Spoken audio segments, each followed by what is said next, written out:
ফট করে কিছু বলে ফেললে হয়তো মেশিন বার করতে পারে। বহু দোকান পাচারি হিন্দু দোকানগুলো বেছে বেছে ভেঙেছিল। আমি হিন্দু ধর্মের হয়ে হিন্দু ধর্মের ভিডিওতে লাইক দিতে পারবো না, লাইক দেওয়া যেত না। ভিডিও শুরুতেই বলি, যারা তৃণমূলপন্থী বা যারা সত্যটাকে মানতে চাও না তাদের জন্য কিন্তু এই ভিডিওটা নয়। তোমরা মনে করলে ভিডিওটা নাও দেখতে পারো। বিজেপি সরকার আসতে কার কি সুবিধা হয়েছে বা কার কি ভালো হয়েছে সেটা আমি বলতে পারবো না।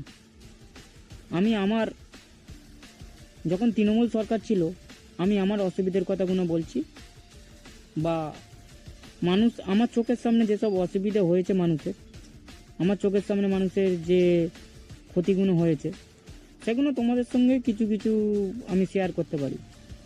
তোমরা মানলে মানবে, না মানলে না মানবে। তা তোমাদের না মানার সঙ্গে সত্যিটা মিথ্যে হয়ে যায় না।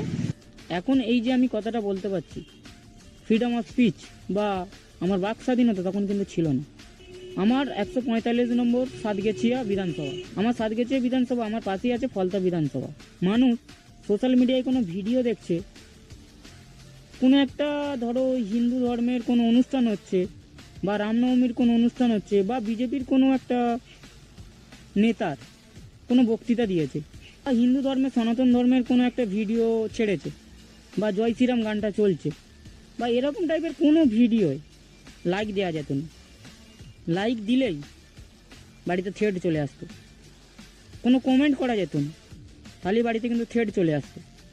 আমি হিন্দু ধর্মের হয়ে হিন্দু ধর্মের ভিডিওতে লাইক দিতে পারবো না, কমেন্ট করতে পারবো না, বা বিরোধী দলের কোনো নেতাকে সাপোর্ট করতে পারবো না, বা তার পক্ষে কথা বলতে পারবো না, তাহলেই বাড়িতে থ্রেড চলে আসবে।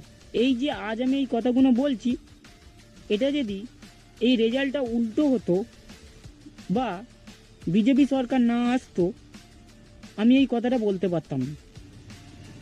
আমাদের বিরুদ্ধে যদি কোনো অত্যাচার হতো আমরা বলতে পারতাম না। রুজি রুটিতে মানুষের পেটে লাথি মেরেছে, মানুষের শেষ সম্বলটুকু কেড়ে নিয়েছে। বহু দোকান পাচারি হিন্দু দোকানগুলো বেছে বেছে ভেঙেছিল। যেটা সত্যি সেই কথাটাই আমি বলছি। এবার কারোর না যদি ভালো লাগে, কেউ না যদি মানতে চায়, সেটা তার ব্যাপার।